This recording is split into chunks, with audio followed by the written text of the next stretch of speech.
지옥 탈출 프로젝트 헬조선 독립군 시작합니다. 자, 껍데기는 가라 2회 시작합니다. 야! 왜? 야, 자, 오늘 새로운 인물 오셨네요. 우리가 우리 방송이 좀 변화무쌍하거든요. 네. 너무 변화무쌍합니다. 왔다 갔다 하고 뭐 새롭게 뭐 이름 만들어지고 뭐 사람도 바뀌고 막 이럽니다. 그래서 지난 우리 첫 번째 방송 때는 우리사회연구소 곽동기 연구원 왔었는데 이분이 또 새로운 방송을 만들어서 떠나갔어요. 그래서 아마 이번 주에 첫 방송이 좀 될 것 같은데 그래서 우리사회연구소 또 다른 인물로 한번 오셨습니다. 한번 소개해 주시죠. 예, 저는 우리사회연구소에서 일하고 있는 이준영이라고 합니다. 네, 제가 저번에도 사실 방송 2번 했었는데 그 방송이 없어져서 일로 왔습니다. 돌려받기. 역사와 정치 방송을 하다가 방송이 새롭게 개편이 돼버려가지고 그래서 이쪽으로 왔어요. 그래서 호흡을 한번 잘 맞춰보죠. 네. 아까 그 시작하기 전에 이야기했었는데 2, 3, 4, 50대가 다 모였다. 그러게요. 20, 30, 40, 50. 네. 이 한국 사회의 여론 주도층 세대를 다 포괄하는 거 아니에요? 아, 그러네요. 그죠. 10대와 60대까지 모이면 아주 완벽해지겠어요. 10대는 우리 딸내미가 10대인데. 자, 20대는 요즘에 그 또 소녀상 네네. 지키기 투쟁. 그거는 이제 마무리를 짓고 이제 2차로 하는 친구들이 몇 있고 지금 20대는 대학 문제, 뭐 등록금 문제 하면서 총선이라든지 세월호 2주기에 조금 주력하고 있습니다. 네. 30대는? 30대는 지금 열심히 돈 벌고 있겠죠, 뭐. 네. 비정규직으로. 네. 그리고 오늘 얘기 주제 아마 그 얘기가 좀 당길 것 같은데 40대는 급격하게 눈이 침침해지네요. 이제 건강 문제가 좀 고민이 많이 되는 시기입니다. 그건 이제 시작일 뿐이죠. 네. 50대는 더 심해지죠. 건강 문제가 더 심해지고 직장에서도 쫓겨나고 그런 상황이. 슬프네요. 그런 건 없으시잖아요, 그죠? 저는 직장이 없으니까. 해고의 위험은 없으시고 항상 해고 상태에 있습니다. 생존의 위험만이니까. 항상 자유롭죠. 책도 쓰신 거 있죠? 네네. 실컷 논 아이가 행복한 어른이 된다. 네네. 맞아. 제목 저번에 들었는데. 제가 책을 또 까먹고 안 가져왔습니다. 나왔어요?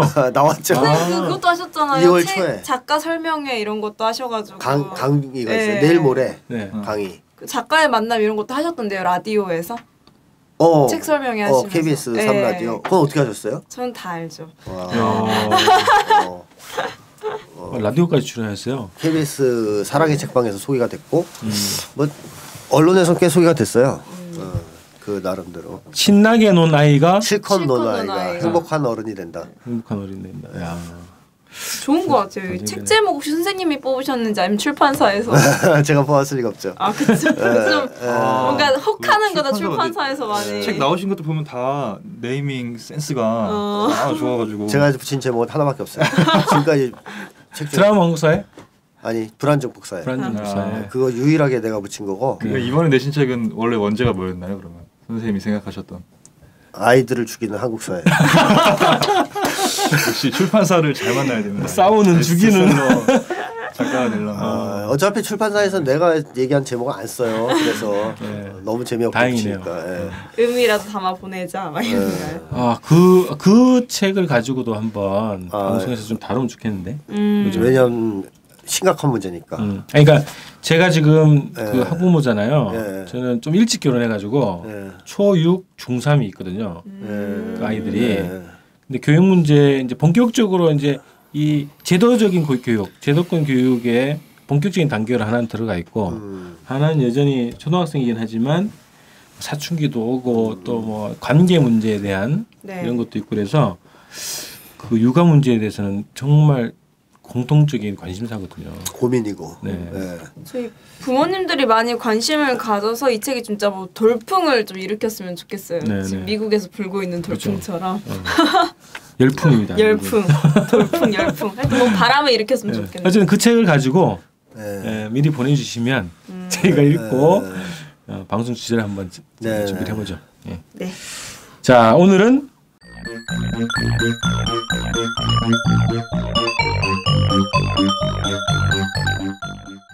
1부는 사회 현상 뭐 이런 것도 분석하는 코너고 이분은 여러 가지 사회 이론에 대한 네. 분석하는 그런 코너인데 오늘 첫 번째에서는 미국에서 샌더스 열풍이라고 하는 이 현상에 대해서 한번 네. 분석해 보려고 그러죠. 좋습니다. 그 대학생들 내에서도 막 얘기가 많이 드나요? 그렇죠. 이제 대학생은 샌더스가 누군지 몰랐다가 이번에 이제 우리가 필리버스터를 했잖아요. 그러니까 뭐 필리버스터는 박근혜 대통령이 유례 없는 어느 국가에서도 볼 수 없는 것이다 했는데 이제 미국에서 필리버스터로 좀 유명해진 우리나라에서는 그걸 계기로 해서 유명해진 이제 정치인이 샌더스라는 정치인이더라고요. 그렇게 시작하면서 이 사람이 누구인가 이렇게 관심을 좀 높여가서 이제는 좀 대충 어떤 사람이다라는 거를 알고 있는 것 같아요. 관심 있는 20대들은. 하여튼 언론에서도 많이 다루고 진보적인 지식인들 그리고 정치인들 내에서도 샌더스 이미지를 좀 차용하려고 하는 네, 그런 움직임도 있고 그런데 우선 이제 샌더스 자체에 대해서 한번 알아봤으면 좋겠어요. 일단 미국은 대선 지금 후보를 선출하는 지금 상황에 있더라고요. 거의 1년 동안 후보 선출을 이렇게 막 선거를 하더라고. 반년 동안 하죠. 반년 동안. 네. 작년 무슨 8월부터 뭘 시작해가지고 우선 시작은 이제 2월부터 시작해서 6월 말에 끝나고 7월 말에 있는 전당대회에서 최종으로 딱 선정해서 그다음부터 이제 대선 레이스로 가는 거죠. 네네. 그래서 하여튼 지금 막 그 민주당 대선 후보로 이제 샌더스가 뛰고 있고 약체 후보라고 처음에 이제 얘기가 많이 됐다. 굉장히 막 돌풍이 일으키고 있어요. 막 승리도 하고 선거 자금도 많이 모이고 그러는데 자 그래서 최대 이슈 미국 대선의 최대 이슈로 지금 부각돼 있어요. 그래서 이 샌더스가 누구고 이 열풍의 원인과 배경이 뭐고 이걸 어떻게 봐야 되냐 이런 얘기를 좀 해보면 좋겠는데 우선 샌더스가 누구인지 얘기를 좀 시작해 주시죠. 네, 방금 말씀드렸다시피 우리나라 그 젊은이들에겐 필리버스터로 유명한 사람인데요. 이것보다 조금 더 주목할 만한 점은 이 사람이 미국이라는 자본주의 최대 자본주의 국가에서 자신은 민주사회주의자다라고 이야기하면서 이럴 수가 이런 좀 신선한 충격을 안겨준 사람이기도 하는데 현재 지금 미국 상원에서 유일한 사회주의자인 정치인이라고 하더라고요. 미국은 상원 하원 나눠져 있는데 상원이 파워가 훨씬 세다고 하더라고요. 숫자도 훨씬 적고 근데 거기에 있는 유일한 사회주의자고 민주당의 보수색에 대한 반발로 어떤 당에도 속하지 않고 무소속으로 계속해서 활동한 사람이라고 해요. 그래서 좀 80년대로 거슬러 올라보면 이 사람의 좀 처음 눈에 띄는 정치의 시작이 81년 3월 4일 미국 동북부에 위치한 버몬트주의 가장 큰 도시인 벌링턴 시장 선거에서 10표 차로 간신히 시장에 당선이 된 사람이라고 하는데 당시에 많은 그런 지주들이라던가 자본가들의 뭐 불만이 많이 있었다 하더라고요. 그런데 워낙 이렇게 정치를 잘 하다 보니까 2년 임기의 시장을 4번 연속 그러니까 한 거의 10년 가까이 하고 이후에는 하원 의원을 8번을 거쳐 현재 상원 의원까지 하고 있는 사람이라고 합니다. 그래서 그런 생각이라던가 입만 내가 사회주의자다라고 이야기하는 것이 아니라 정치적인 행동도 적극적으로 나서고 있더라고요. 그래서 서민을 위한 영구임대 주택사업 이런 거라든지 시장 직속에 예술위원회를 만들어서 시민들에게 무료로 예술과 문화 행사를 즐길 수 있게 하는 그런 뭐 복지제도라든지 대형 식료품 체인점이 벌링턴의 마켓을 만들려고 했을 때 소비자들이 주인인 협동조합을 만들 수 있도록 하는 등의 파격적인 정책을 많이 했다고 합니다. 그래서 방금 권오혁 대표님이 말씀하신 것처럼 현재 대선 경선에 참여해서 처음에는 미미한 숫자였으나 지금은 힐러리를 좀 위협하는 정도의 큰 세력을 갖고 있고 무소속에서 그래서 지금 민주당 경선 후보로 대권 주자로 좀 떠오르고 있는 사람입니다. 정치적 이력이 참 독특하고 재밌어요. 네, 시민운동을 오래 했다 하더라고요. 대학교 때 뭐 인종차별 정책에 항의해가지고 네네. 항의하다 뭐 체포되기도 하고 뭐 그런 경력도 있고 나이가 몇 살이죠 이게 이 사람이? 75세인가 4세인가 우리 아버지보다 한 살 더 많은 것 같더라고요. 네. 근데 연설하는 거 딱 들어보면은 영어라서 그런가 모르겠는데 연설이 참 쏙쏙 들어오는 것 같더라고. 번역이 잘 돼 있어서 그러겠죠. 번역이 자막 처리가 잘 돼가지고. 근데 이게 목소리나 이게 들으신 거 아니에요? 더빙? 아니 모양이 이제 호소력이 있는 거야.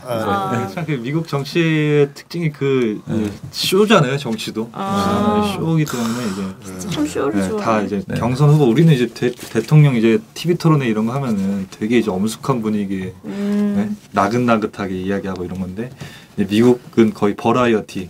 그러네. 제가 거의 혹했네 그러면. 아니 내용이 좋고 감동을 주는 그렇죠. 말들이 있기 때문에 저도 좀 봤습니다. 그래서 이 샌더스가 경선에서 내놓은 정책 공약 이걸 한번 좀 봤으면 좋겠는데 이걸 보면 대략적인 색깔 좀 알 수 있겠죠. 궁금하네요. 예.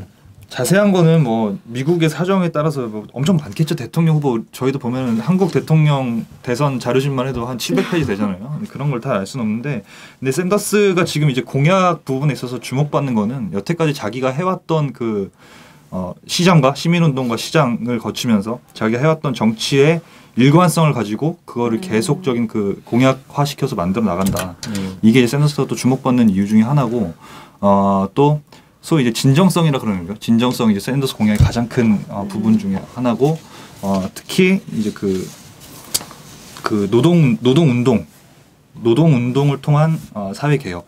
그러니까 노동자들이 기업을 인수한다든지 직접 경영하게 한다든지 뭐 이런 류의 그 노동 공약들도 있고 또 그 다음에 월스트리트 금융 자본에 대한 강력한 규제 이 부분이 있고요. 그 다음에 성차별 없는 동일 노동 동일 임금. 이런 노동 정책들 그리고 또 주목받는 것이 최저임금이었죠. 이것도 이슈가 됐었는데 오바마 때 10,000원 아니었나요? 예, 최저임금이 10달러. 지금 이제 7점 몇 달러일 거예요. 7점 몇 달러인데 이제 오바마 때 좀 올랐겠죠. 그리고 샌더스가 이제 15달러를 주장했죠. 최저임금 15달러를 주장했고 이게 좀 이슈를 받았는지 힐러리도 지금 13달러까지 받았어요. 14달러까지 하겠다. 이렇게 지금 한 20달러 불렀어야 되는데. 경매하는 거 같네요. 그리고 이제 요즘에 한국 대학생들이 요거 있는데 왜 좀 이슈 안 시키는지 잘 모르겠는데 대학 이슈도 굉장히 샌더스가 많이 얘기합니다. 대학 무상. 공립대학교 무상. 그죠. 그래서 뭐 그 정도 있고요. 제가 볼 때 은행 같은 경우에는 대형은행을 없애라 이런 주장 아닌가요? 예, 이제 월스트리트 그 이제 그런 게 문제잖아요. 이제 미국도 그 극단적인 양극화 사회이기 때문에 그 CEO들 특히 이제 금융 자본가들 이 사람들에 대한 그 임금 소득 격차 이런 문제에 대해서 또 집중적으로 이야기하고 있습니다. 저도 정치 전문가가 아니기 때문에 그 진정성 있는 공약을 들고 나왔다는 게 되게 시민의 한 사람으로서 너무 부럽네요.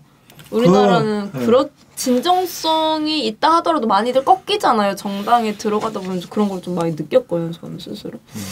어쨌든 뭐 70평생 뭐 일관되게 살아왔다는 얘기를 하더라고. 저는 이제 선생님이 이제 그 정치인의 심리에 대해서 많이 분석하셨잖아요. 노무현과 오바마의 책도 쓰시고 그랬는데 어떻게 보면 그 오바마도 그 굉장히 이제 샌더스만큼 알려지지 않은 초선의 정치인이었는데 이렇게 그 올라가는 과정이 약간 비슷한가요?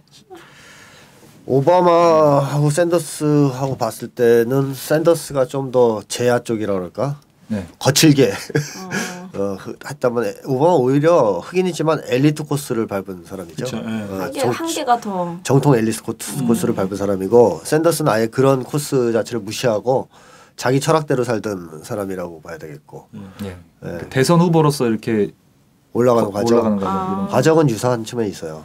오바마도 무명에서 갑자기 부상한 게 있고 샌더스도 그 무명에서 부상한 게 있는데 이건 결국 시대가 그 두 사람을 부상시켰다고 봐도 되거든요.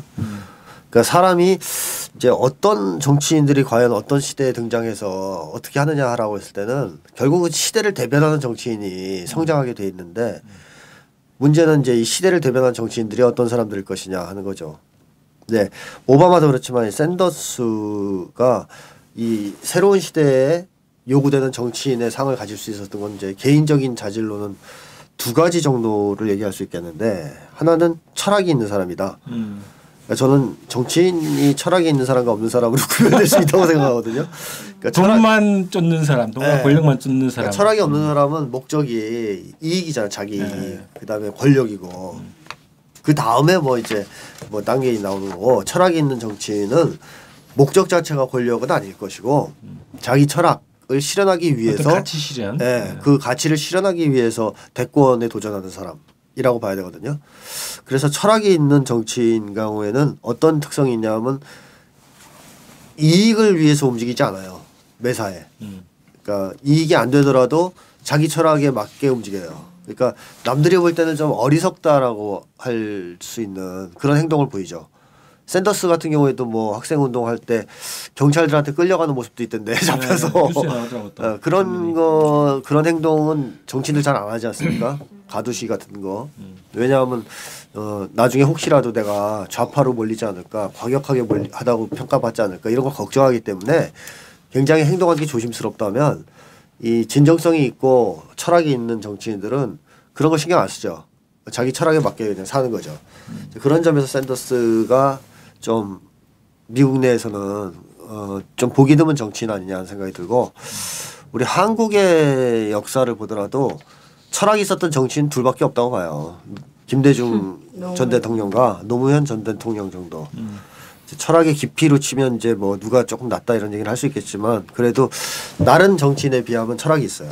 그걸 어떻게 알 수 있냐면 뭐 김대중 전 대통령 같은 경우에는 연방제 주장을 굽히지 않았단 말이죠. 그 연방제라는 말 자체가 북에서 쓰는 고려 연방제랑 비슷해가지고 공격을 많이 받았거든요. 이제 빨갱이다. 그리고 그것 때문에 빨갱이로 이렇게 매도당한 게 상당히 많았는데도 불구하고 소신을 굽히지 않습니다. 자기가 주장한 게 맞다. 그리고 노무현 전 대통령 같은 경우에도 부산에 연속 출마를 했어요. 근데 지역주의 깬다고. 그러니까 당선이 안 될 거를 알면서도 계속 출마하죠. 이런 모습을 보였던 정치인들은 대체로 철학이 있다고 볼 수 있죠. 그러니까 이권을 따라 움직이지 않고 자기 원칙에 맞게 움직이니까. 그러니까 뭐 고난을 겪게 마련이고. 근데 이제 이 샌더스가 이제 역사적 성장 과정을 쭉 자기 성장 과정을 보면 철학이 있는 정치인이다. 그러니까 권력을 위해서 막 이리 뛰고 저리 뛰고 한 사람이 아니고 자기의 철학을 가지고 계속 소신 있게 살아왔다 하는 게 중요하죠. 이거는 그 당시에는 평가가 나쁘게 나올 수 있는데 쌓여서 시간이 지나면 대중의 평가가 나옵니다. 그러게요. 이 사람은 제대로 된 정치인이야. 진정성이 있어. 그래서 노 전 대통령도 급부상한 거 아니에요. 부산에서 4번 떨어지고 뭐 이런 게 사람들한테 이제 확실하게 믿음을 준 거죠. 저 사람은 이익을 쫓는 사람이 아니구나. 근데 요즘 정치인들은 보면은 이익을 쫓아 철새처럼 이렇게 당도 막 옮기고 막 이제 말도 바꾸고 창당분당. 그러니까 이제 국민들이 볼 때는 시간이 지나고 나면 쟤는 철새구나 이렇게 생각되지 진정성 있는 정치인이라고 생각되지는 않죠. 철학 있는 정치인이라고. 샌더스도 지금 주목받는 그 이유가 이제 그거거든요. 샌더스가 갑자기 부상하게 된 계기가 이제 그 힐러리의 이메일 사건이었어요. 힐러리가 개인 사설 이메일에다가 국가 1급 기밀 정보를 올려놨다고 해가지고 그게 이제 엄청나게 이제 미국 사회에서 파장을 일으켰는데 사실은 샌더스는 이제 가만히 있어도 이제 그런 분위기를 타고 힐러리의 대안으로서 이제 자기 자신을 자리매김할 수 있었는데 샌더스가 이제 그 정책 그 토론회에서 자기는 이제 그거는 이제 어쨌든 뭐 잘못된 건 사실이지만 이제 이런 얘기를 미국인들 더 이상 듣고 싶지 않다. 정책 이야기를 하자. 샌더스의 입장은 그런 거죠. 힐러리가 그 이메일에 뭐 잘못 이용했고 이게 지금 중요한 게 아니고 국가 시스템을 바꿔야 되는데 그딴 얘기하고 있을 시간이 없다. 이런 거 이제 태도를 보인 건데 그것만 보더라도 국민들이 느끼기엔 그렇잖아요. 저 사람은 상대방 약점을 잡을 기회가 왔는데도 그걸 중요하게 생각하지 않고 어떻게든 사람들한테 진실을 알리고 세상을 바꾸는 쪽에 관심이 있구나. 이제 그런 어쨌든 것이 선거의 논점을 확 바꿨네. 그걸 계기로 해가지고. 그게 이제 저는 인간한테 주는 심리적 효과가 매우 크다고 본다는 거죠. 사람들이 결국 감동받는 어떤 지점은 상대방 약점을 잘 건드렸을 때가 아니라 맞아. 그 사람의 진정성이라든가 철학을 보여줘서 사람들을 감동시켰을 텐데 그런 거를 샌더스가 여러 차례에 걸쳐서 해왔다라는 것이고 그게 누적된 결과가 결국 샌더스에 대한 지지로 이제 나타나고 있다. 그래서 이게 정치공학적으로 분석하는 사람들은 샌더스가 그때 이제 더 힐러리를 물고 늘어졌어야 되는데 너무 이제 그냥 잡은 고기를 놔줬다 이런 식으로 평가하긴 하는데 제가 볼 때는 뭐 선생님 말씀하신 것처럼 그게 오히려 샌더스가 더 좋은 정치인으로 오래 남을 수 있는 그런, 그렇죠. 네. 그다음에 이제 또 하나 있었던 샌더스의 장점이 뭐냐면 사회주의자라는 거죠. 민주 사회주의자. 네. 민주를 붙이든 안 붙이든 사회주의자네요. 네. 민주 보수주의자는 아니잖아. 사회주의자란 말이야. 미국 사회에서 어쩔 수 없는 거죠. 미국에서는 진보 우리가 얘기하는 진보 또는 뭐 사회주의, 사회민주주의 이런 표현을 쓸 수가 없으니까 리버럴이라고 그러거든요, 보통. 리버럴이즘. 근데 이제 거기서 나간 거죠, 샌더스는. 미국 사회에서는 미국은 이제 사실은 이제 그 오랜 그 냉전의 역사를 거치면서 더 이상 이제 뭐 사회주의, 공산주의 이런 용어 자체를 쓸 수가 없는 사회 시스템이 돼버렸기 때문에 뭐 우리 사회에서 얘기하는 진보, 사회주의, 사회민주주의 이런 것들을 다 그냥 리버럴이라고 나는 리버럴이라고 하면 그게 미국 사회에서는 진보거든요. 이제 샌더스는 그것보다 한 단계 나아간 사람인 거죠. 마치 볼드모트 이름을 부른 것 같은 느낌이네요. 미국에서 그래서 미국에서 리버럴이라고 때만 알아듣는 우리가 리버럴이라고 우리는 자유주의자라고 그러잖아요. 네, 자유주의는 약간 보수적인 느낌이 강한데 미국의 리버럴은 미국 정치에서 사용되는 리버럴은 약간 다른 느낌이다. 이게 이제 미국 역사하고 관련이 있다고 봐야 되는데 그 미국의 정치라는 것이 사실은 자본주의 나라들 중에서 가장 파시സ്റ്റ് 체제에 가까운 정치를 하는 나라거든요. 그러니까 히틀러보다는 좀 낫지만 히틀러에 결코 뒤지지 않는 그런 파시즘적 정치를 하는 건데 이제 왜 그런 얘기가 가능하냐면 미국에도 진보가 있었어요. 특히 자본주의 초기 시기에 미국의 노동운동이 굉장히 활발했습니다. 그래서 우리가 알고 있는 뭐 8시간 노동제라든가 5.1절 이런 게 다 미국 노동자들의 투쟁 과정 속에서 만들어지지 않았어요. 그래서 미국이 진보 운동이 활발했고 사회주의자는 많았어요. 근데 미국에서 이 사람들은 어떻게 됐냐면 유럽은 그 사회자들은 어떻게 보면 체제 내적으로 흡수했다 그럴까요? 당을 만들게 해주고 이러면서 체제 내를 흡수했다면 제도화시킨 거죠. 미국은 테러를 가든가 죽이든가 해가지고 아주 그냥 박살을 냅니다. 그래서 미국 사회주의 운동에 대한 대대적인 공안 탄압이 있었어요. 그리고 노동운동에 대한 폭력 진압이 있었고 이 역사가 미국의 이제 20, 30년대를 아주 나쁘게 만들었고 그걸로 또 성에 차지 않아서 미국이 도입한 게 메카시즘이잖아요. 메카시즘을 도입해서 소위 좌파로 의심되는 사람들을 다 이제 색출하고 죽이고 추방하고 이런 짓을 했거든요. 그러면서 사실 미국은 이 메카시즘까지를 거치면서 싹 전멸했다고 보면 됩니다. 진보 세력이. 그전까지 활발했던 진보 세력이 완벽하게 전멸했다 거의. 그래서 소수 잔당들만 남아있고 나머지는 거의 사라지는. 그리고 우리나라 못지않게 사회주의라든가 좌파라든가 이런 거에 대해서 대중이 가지는 이미지가 나빠요. 왜냐하면 공포로 다와요. 그러니까 이제 미국 사람들도 색깔론 공포증이 있다는 거죠. 우리나라 못지않게. 그래서 미국에서도 사회주의라는 말을 쓰면 안 되는 금기시되는 것처럼 되는 사회가 됐거든요. 그러니까 사상의 자유가 있다고는 하지만 그거는 일단 진보 세력을 다 싹쓸이한 다음에 사상의 자유를 준 거거든. 그러니까 이게 굉장히 진짜 기만적인 거죠. 그래서 미국은 진보 정당이 없었어요. 여태까지 전통적으로 보수 양당 체제 아닙니까? 네. 그러니까 민주당과 공화당. 근데 공화당은 극우적인 성향이 있고 여기 약간 리버럴하다 이 차이가 있는 것이고 자본가를 대변하는 측면에서 보면 공화당은 전통적인 이제 굴뚝 산업이라든가 군수 산업을 대변하고 민주당은 좀 IT 산업이라든가 이런 쪽을 이제 대변하는 차이만 있을 뿐 둘 다 민중의 이익을 대변하는 진보 정당은 아닙니다. 그러니까 미국은 철저하게 기만적인 보수 양당 체제, 국민들이 찍고 싶어도 찍을 수가 없는 이런 체제에서 진행된 사회고 레드 컴플렉스라든가 색깔론 공포증이 한국 못지않게 심한 한국보단 낫지만 그 못지않은 나라다. 자 이런 경우라면 샌더스가 초창기부터 자기가 사회주의자라고 자처했단 말이에요. 그런 분위기에서 이거는 엄청난 뭐랄까요 무모한 짓 아니에요. 엄청나게 각오를 하고 각오하고 나 욕먹을 각오하고 사회에서 완전히 냉대받을 각오하고 자기 소신을 밝힌 건데 오늘 우리 한국식으로 얘기하면 샌더스 같은 사람이 있다면 난 종북주의자요 라고 말하는 사람이라고 봐야 되는 거예요. 거의 난 빨갱이에요. 한국 사회에서 그 얘기했다가는 감옥 갈 거 아니에요. 그렇죠. 샌더스도 뭐 감옥 갈 생각 안 했겠습니까? 갈 수도 있다고 생각했겠죠. 하지만 그걸 밝혔다는 것이고 그걸 밝혔다는 했다는 것이 그 당시에는 샌더스한테 불리하게 당연히 작용을 했을 테니까 이 사람이 정치인으로서 크는 데는 처음에 지장이 됐겠지만 이제 새로운 시대 그리고 장기간의 시간이 흐른 뒤에는 오히려 사람들이 신뢰를 줄 수 있는 또 시대에 맞는 어떤 이제 사람으로 대접받을 수 있는 그런 하나의 조건이 됐다. 그래서 미국 이 정치 체제가 이제 약간 붕괴하는 상황이 왔다라고 저는 생각하거든요. 즉 전통적인 보수 양당 체제가 한계에 부딪힌 상황이다. 그러니까 미국도 뭐 아시다시피 신자유주의 이후에 계속 월가 시위도 있었고 네. 민중들의 진출이 있었어요.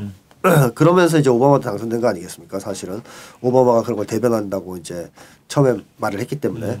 근데 이제 오바마가 돼도 안 돼요. 그러니까 이제 사람들은 좀 더 급진적인 성향의 사람을 원할 수도 있습니다. 이렇게 되면. 배경 얘기로 벌써 들어가셨네요. 아 그렇게 되네. 네. 하여튼 그런 과정에서 샌더스가 시대에 맞는 인물로서 부각될 수밖에 없었다 하는 얘기를 하는 거죠.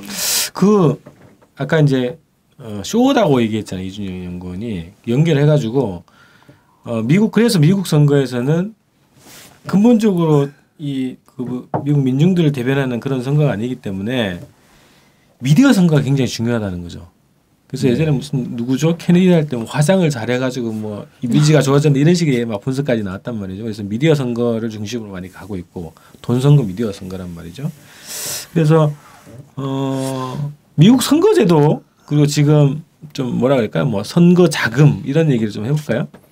네, 지금은 이제 경선 중인데요. 경선, 그러니까 이게 너무 복잡해가지고 사실 그림으로 보여드리는 게 제일 좋은데 이게 뭐 말로 설명하는 게 어디까지 될지 잘 모르겠습니다. 근데 이제 미국은 50개 주가 모여서 그 연방을 이루는 연방 국가잖아요. 연방제 국가예요. 네.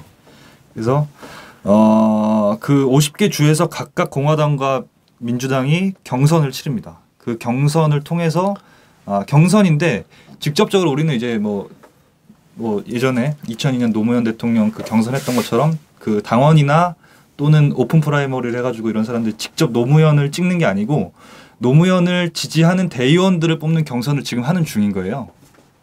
간선제죠, 그죠? 그것도. 네, 이것조차도 간선제죠. 그러니까 네. 경선조차도 간선제인데 거기서 지금 이제 샌더스가 초반에 돌풍을 일으켜서 지금 한국 사회까지 이런 그 파급력들이 오고 있는 거죠. 샌더스 돌풍이라는 것들이. 근데 이번에 이제 화요일 날 저번 미국 시간으로 지난 화요일에 소위 슈퍼 화요일이 있었는데 거기서 이제 조금 샌더스가 많이 밀렸어요. 그때 이제 12개 주의 그 민주당 경선이 한꺼번에 이루어지는 날이었는데 그러니까 미국은 항상 그 경선이든 대통령 선거도 다 화요일 날 하더라고요. 뭔 날이 있나? 피해 화요일? 그런 건 아니고 그래서 이제 슈퍼 화요일 이렇게 얘기하잖아요. 그래서 그때 이제 샌더스가 상당히 좀 많이 밀렸습니다. 12개 주인데 4개에서 이기고 8개는 힐러리가 이겼어요.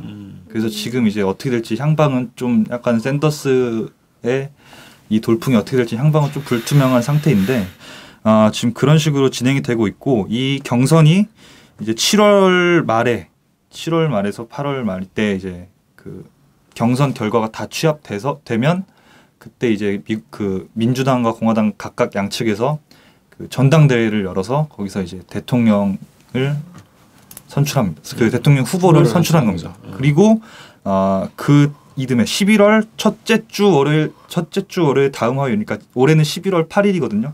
그때 이제 대통령 선거인단을 뽑는 거예요. 대통령을 뽑는 게 아니고 나는 이제 트럼프를 지지하는 사람이야.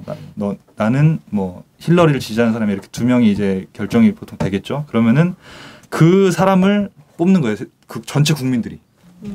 투표할 사람을 뽑는 거지. 네. 그 사람에게 투표를 던질 사람을 뽑는 거죠. 던질 사람을 뽑아서 그 사람이 어디가 많이 되느냐, 어느 쪽 선거인단이 더 많느냐, 이거를 가지고 이제 대통령을 뽑게 됩니다. 근데 이 과정조차도 좀 웃겨요. 그러니까 각 주의 선거인단이 다 다르거든요.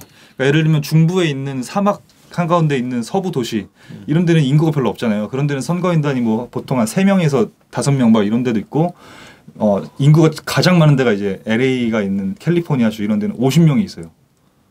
근데 그 50명 한 표로 되는 거잖아요, 똑같이. 그게 다 승자 독식이 되는 거죠. 그러니까 55명 있는 캘리포니아 주에서 51%만 딱 얻으면 네. 반이면 몇 표인가요? 28석 이상을 얻으면 55표를 다 가져오는 거예요. 55표를. 네. 그렇게 위너스 테이크스 노래 나온 승자 독식제가 너무 이상한데요? 이상하죠. 비민주적이죠 사실은. 그러니까 표는 더 많이 받았는데 대통령은 질 수 있다 이런 거지. 옛날에 그 고호가 졌죠. 표를 더 얻고 졌죠. 그래서 대통령 선거인단을 그건 전체 국민 다 투표하는 거잖아요. 그 투표를 세 보면은 민주당 보호가 더 많았는데 실제로 그런 승자 독식제의 이런 모순 때문에 부시가 당선이 된 거죠. 합법적으로. 그게 합법이에요. 그러니까 여기서는. 민주당 내에서도 슈퍼 대의원 제도도 있더라고요. 예. 그러니까 이제 지역마다 그 대의원들을 뽑는데 그 대의원들 뽑는 대의원들 말고 총 712명 전체 대의원의 15%가 대의원 자격을 가지고 있어. 보니까 이 사람들이 어떤 사람들이냐?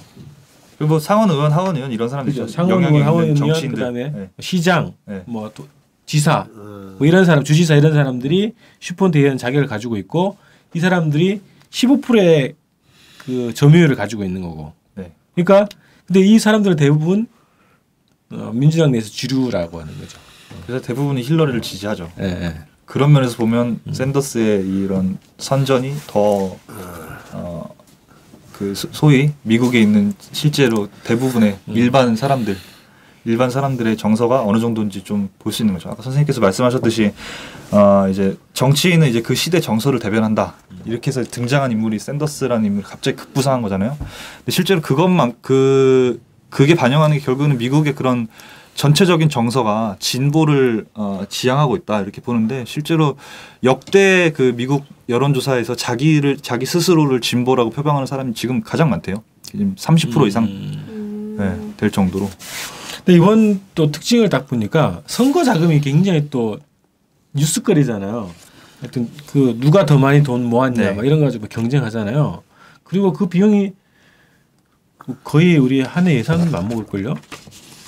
어마어마한 낭비죠. 온갖 이 미디어 선거에 이제 쏟아붓는 그런 자금들인데 특징적인 게 두 가지 민주당 공화당 특징적인 게 샌더스는 한 4만 얼마짜리 평균 그런 개인 후원자들로 돈을 어마어마하게 모았더라고.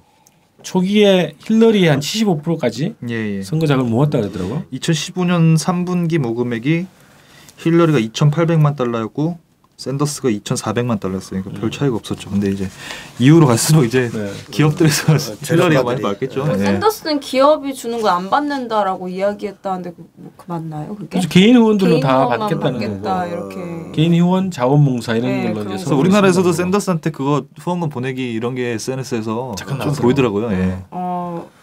그래요? 미국에 있는 동포 사회에서도 그 뭐 보내기도 하고 그러더라고.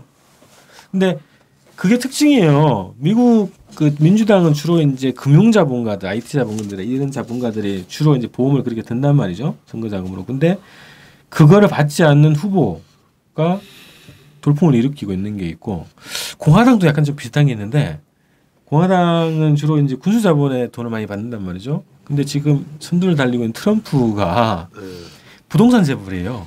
자기 돈으로 한다는 거야. 그러니까 눈치 안 보고 막 하고 싶은 말 한다는 거예요. 그래서 각각 좀 특징이 있더라고. 근데 제가 또 궁금한 거는 보면서 어쨌든 트럼프는 재벌 입장을 대변하는데 제가 어떤 신문 기사에서 읽었는데 우리 샌더스가 중산층 지식인들한테서 돌풍을 일으키고 트럼프가 시골에 있는 좀 그 가난한 지역에서 오히려 인기가 많다라는 게 있는데 이게 어떤 심리인지가 궁금하더라고요. 어떤 상황 어떻게 이걸 분석하고 바라봐야 되는지 이게 좀 궁금하더라고요.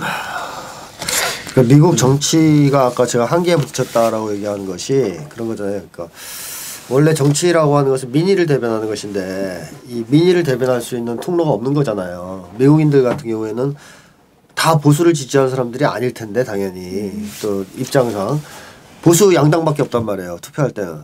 그러니까 표출될 수 없는 민의 이런 것들이 이제 미국은 빈번하게 그 폭동이라든가 이런 거로 표출이 되고 그러는 건데 왜냐하면 합법적으로 열리지를 않으니까 통로가.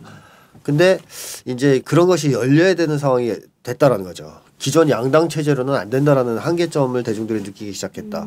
특히 이제 민주당 내에서 가장 좌파라고 했던 오바마가 당선됐는데도 어떻게 건드리지 못해요. 기득권 세력을. 그러게. 월가 같은 건 손을 못 대고. 이런 걸 보면서 이제 미국 사람들이 기존의 전통적인 보수 양당 체제로는 미국 사회에 희망이 없다 하는 생각이 드는 게 이제 있는 거죠. 이런 상황에서 샌더스가 등장한 것. 다만 한계점은 이 사람이 어떤 정당을 조직해서 진보 정당을 건설해서 이렇게 투쟁을 하는 것이 아니고 무소속으로 등장해서 민주당 경선에 참가해서 지금 하고 있다는 한계는 있어요. 이제 그런 한계는 있지만 어쨌든 미국 사람들 입장에서는 새로운 출구를 좀 봤다라는 게 이제 하나가 있는 거고, 그 다음에 이제 미국 사회 같은 경우에는 이렇게 오랜 세월 민의가 대변되지 않은 상태에서 진행되다 보면 사람이 어떻게 되겠습니까? 이제 내가 어떤 내 이익을 실현하기 위해서는 나를 대변해주는 어떤 통로가 있어야 되는데 막혀 있단 말이죠. 그러면 사람이 어떻게 될 것 같아요? 두 가지 아닐까요? 자포자기하거나 혁명을 하거나. 그렇죠. 그러니까 미국 사회 중에 일부는 진보화됩니다. 강력하게. 미국 사회가 너무 지금 썩고 문제가 많다고 생각하니까 이제 진보화되죠. 빠르게. 야 이거 안 되겠다. 이게 아까 이제 연구원님께서 말씀하신 30%가 진보를 지지하는 뭐 이런 현상으로 나타난다고 봐야 되겠고, 그러니까 샌더스 열풍이 나오는 거죠. 나머지는 어떻게 돼요? 맛이 가요. 그러니까 계속 묵혀 있다가 이제 뚫려야 되는데 통로가 안 열리니까 속으로 썩을 거 아니에요. 그러다 보면 인간이 정신이 피폐해집니다. 이걸 이제 뭐 자세하게 오늘 설명하기는 힘들겠지만 어쨌든 정신적으로 무기력감에 빠진다든가 뭐 이제 이런 상황이 돼요. 그럼 이런 사람들은 진보 성향을 띠는 게 아니고 어떤 성향을 띠냐 하면 극우 파시스트를 지원한다든가 파괴적으로 나가는 거요? 네, 파괴적으로 자기 나가죠. 파괴적으로. 그리고 의존적인 대상을 찾는다든가 카리스마가 있는 대상한테 끌린다든가 뭐 예를 들면 일베네. 네, 일베처럼 광신 교주한테 끌린다든가 이런 현상으로 이제 나타나는 거죠. 극단화되는 거죠. 그래서 히틀러 같은 사람이 등장할 수 있는 거예요. 근데 미국 같은 경우에도 보면 우파는 어떤 경향으로 가냐 하면 점점 또라이가 짚고 나는 쪽으로 가잖아요. 그러니까 미국의 이제 우파도 그렇게 완전 또라이들은 아니었거든요. 근데 첫 또라이는 이제 레이건, 이제 약간 이제 또라이고 그보다 한 수 더 뜬 또라이가 부시 아니에요. 아버지 아들. 완전 얘들은 생또라이인데 얘들을 능가하는 또라이가 지금 트럼프거든요. 그러니까 점점점 저질 정치인, 또라이 정치인한테 쏠리는 현상으로 가요. 그러니까 우파도 이 현상을 어떻게 하면 좋지라고 할 정도로 민심이 이상하게 그런 저질스럽고 광신도 같은 광신 교주 같은 정치인한테 쏠린단 말이죠. 이게 옛날 독일에서 나타난 현상이랑 비슷하잖아요. 옛날에 독일에서 히틀러가 처음에 등장했을 때 보수 세력에서 다 히틀러를 또라이로 봤어요. 정신병자로. 근데 얘가 뭘 잘했냐면 좌파 탄압을 잘했어요. 그러니까 좌익 세력 탄압을 기가 막히게 잘한 거예요. 연설도 잘하고. 민족주의 내세우고. 네, 민족주의 내세우고. 그러니까 보수가 히틀러한테 이용하려고 권력을 맡긴 거죠. 야, 네가 좀 해봐. 그러니까 히틀러는 다수당이 아닙니다. 집권했을 때. 소수당이었어요. 근데 이제 보수가 히틀러 이용하려고 정권을 졌더니 히틀러가 다 때려잡은 거예요. 그러니까 좌파만 때려잡은 게 아니고 우파까지 다 때려잡은 거예요. 싸그리. 근데 이제 독일도 그렇게 극단적인 사회로 갔던 이유가 1차 세계대전 그 이전 역사부터 있지만 1차 세계대전 이후에 그 심각한 사회적 혼란과 무기력감 이런 것 때문에 대중들이 권위주의적 성격화되고 그러다 보니까 이 극단적인 정치인한테 쏠림 현상이 생겼거든요. 그러니까 미국도 제가 볼 때는 양극화라고 하는 거야. 정치도. 지금도 공화당 경선 과정을 보면은 그 분명히 드러나죠. 예.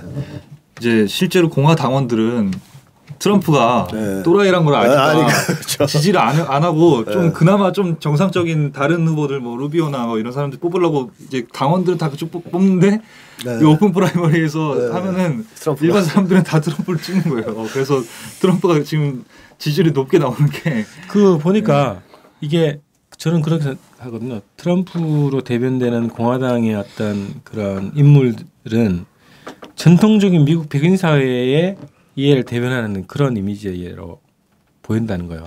그래서 미국의 전통적인 그러니까 독일 민족주의처럼 미국의 백인 중심의 사회 체제 기득권 자체가 흔들리는 것에 대한 불안감의 표출로 트럼프가 나온다는 걸 보이는 거고, 근데 그게 너무 극단적으로 하니까 네오콘들도 공식적으로 차악으로 힐러리를 뽑아야 된다 이런 주장까지 지금 하고 있단 말이죠. 그래서 저는 아까 말씀하신 것처럼 트럼프가 전통적인 미국 백인 사회의 위기를 보여주는 그런 현상이라 보여주고 또 하나는 미국이라고 하는 이 자본주의 체제를 그나마 더 연장시키고 더 숨통을 이어가기 위한 인물로서 샌더스가 지금 부각되고 있는 거 아니냐 이런 거죠.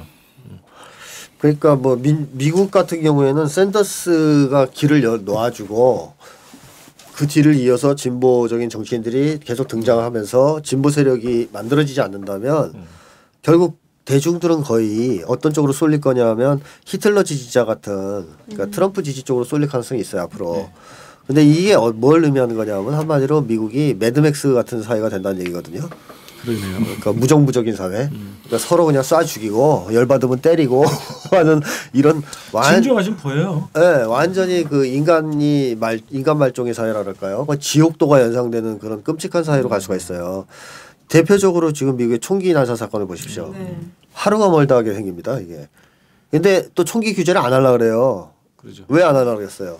이게 이제 악순환인데 총기 난사 사건이 나면 무섭잖아요. 무서우니까 총기가 더 필요한 거예요. 그러니까 총기를 다 가지려고 그러는 거고 총기 소유를 금지하는 걸 싫어하게 돼 있어요. 다 자기를 보호하려고 총기를 가져요. 그 대신 총기가 있으니까 또 마음 안 들면 쏠 거 아니에요. 이러다 보면 이게 이제 내전화 될 수도 있고 장기적으로 좀 규모가 커지면. 근데 지금 미국 같은 경우에는 정말 날이면 날마다 터지는 이놈의 총기 사건 때문에 정신을 못 차릴 정도로 지금 미국 사회가 혼란스럽고 수많은 사회 문제가 지금 이제 얽히고 설켜가지고 손을 못 댈 정도란 말이죠. 그럼 이런 상황을 만약에 샌더스 같은 정치인이 등장해서 해결하지 못한다면 미국 사회는 굉장히 자체 붕괴로 갈 수밖에 없다. 미국 시스템이 지금 요구하고 있는 인물 아닐까 싶거든요. 그러니까 이제 살아나기 미국 자본가들이 만약에 유럽의 자본가 정도로 현명하다면 샌더스를 밀어줘야죠. 미국 유럽 자본가들이 착해서 수정 자본주의 간 게 아니거든요. 특히 북유럽의 자본가들이 이 사람들이 너무 착하고 선량해서 우리는 사회주의 쪽으로 가야지 해서 지금 같은 복지국가가 된 게 아니에요. 이 사람들도 생각을 해보니까 이 체제를 그대로 놔두면 위험하다. 우리가 양보를 해서 좀 바꾸지 않으면 싸그리 날아간다. 나라가 날아가게 생겼다. 이 사회가 완전히 붕괴되게 생겼다. 그래서 대타협을 한 거거든요.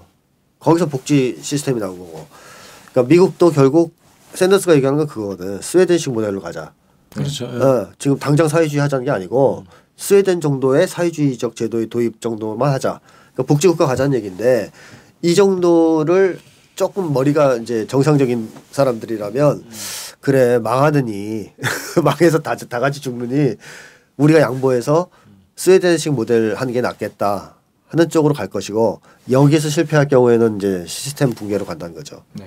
네. 참 이제 말씀하셨다시피 샌더스 열풍도 열풍이지만 샌더스 열풍 이후에 어떻게 하면 미국에 있는 진보적인 그런 의견들 이런 것들을 어떻게 조직화시킬 것인가 이런 것들이 상당히 그렇죠. 중요한 문제인 것 같아요. 근데 실제로 미국에는 근데 우리가 미국 진보에 대해서 뭐 잘 알려져 있지는 않지만 최근에 뭐 조성주 씨 이런 사람들이 알린스키라든지 이런 미국 메카시즘 이후에 다 거세된 사회주의자들이 다 이제 밑으로 내려가서 이제 뿌리를 내리고 있고 그 중에 하나가 이제 샌더스라는 걸로 이제 올라온 거잖아요. 그런 게 어떻게 하면 더 이제 제도적으로 등장되고 조직화될 수 있을지 이런 것들도 좀 주목해서 좀 봐야 될 지점 아닌가 싶습니다.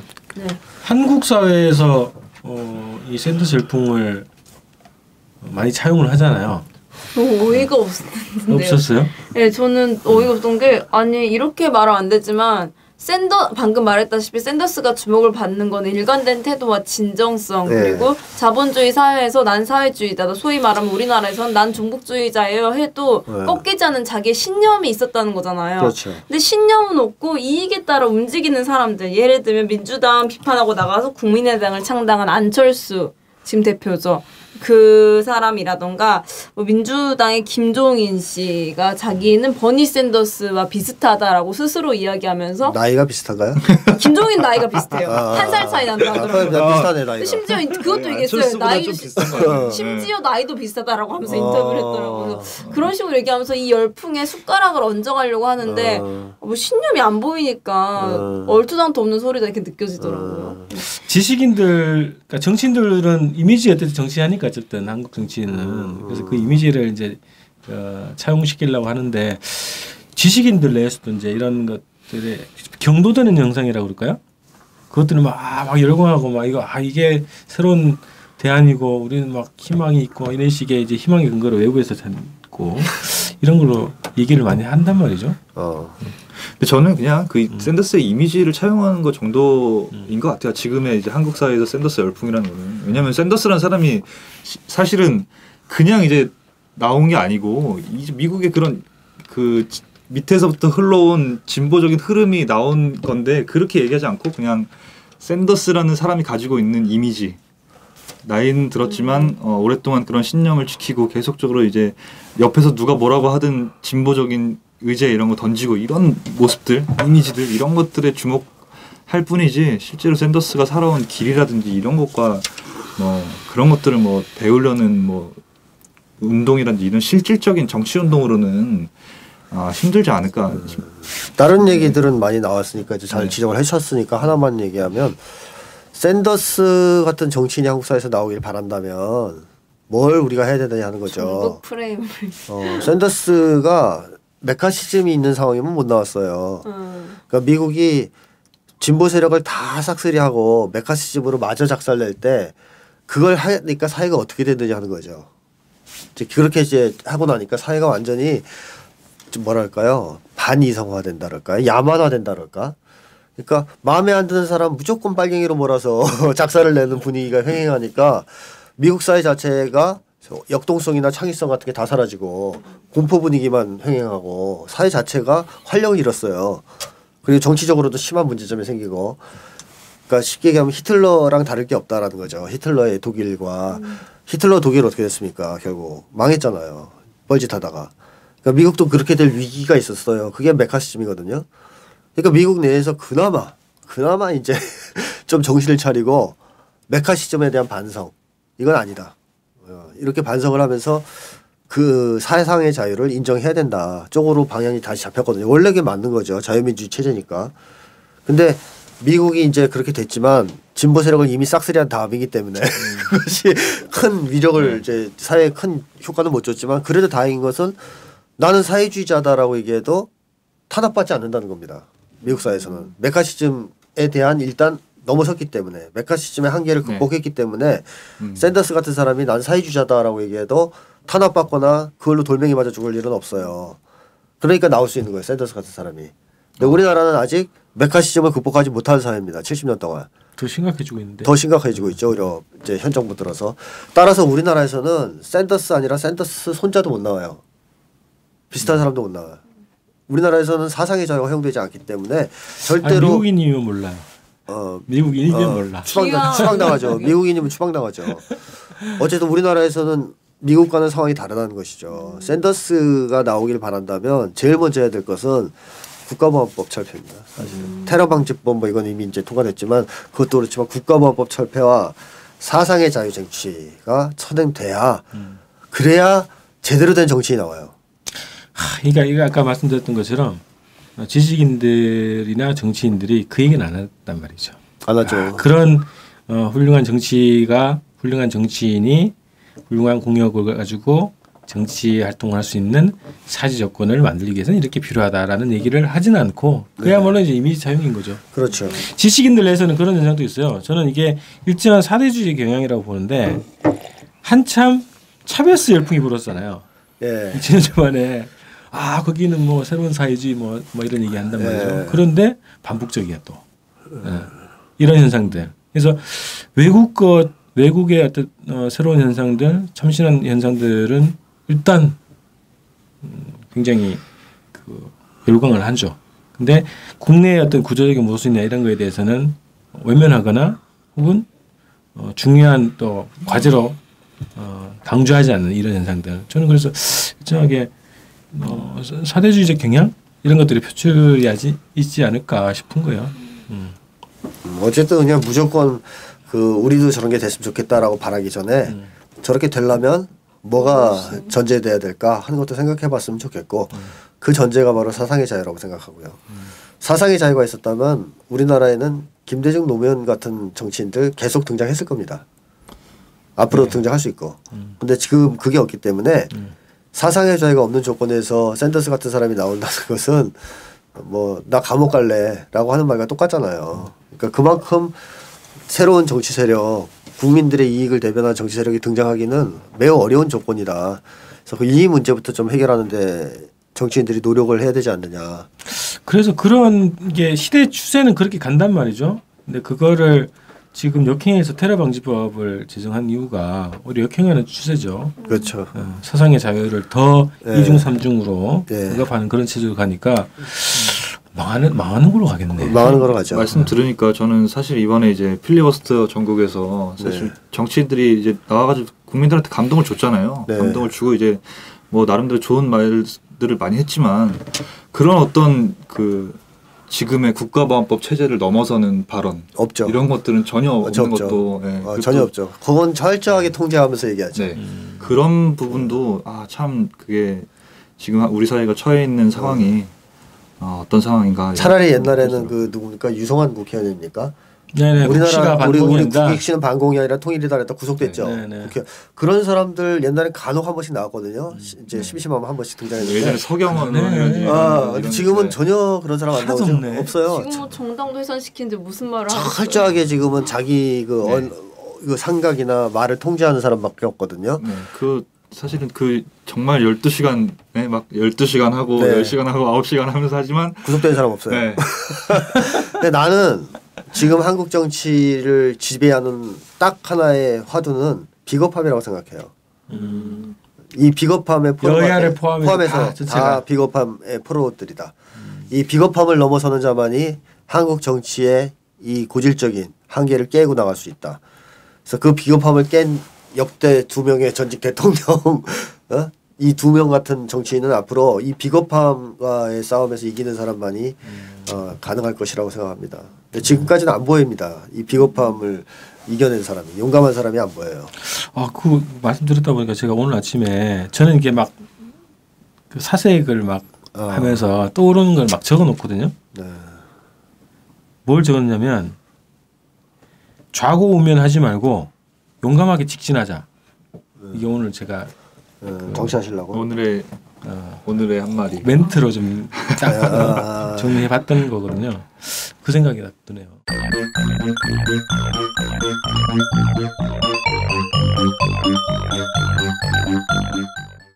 하여튼 뭐 우리나라 정치인들이 그런 걸 비겁하지 않고 조금 그런 걸 넘어섰을 때 진정한 감동을 줄 수 있을 것 같아요. 지금 필리버스터로 느낀 국민의 감동이 한 100배 정도?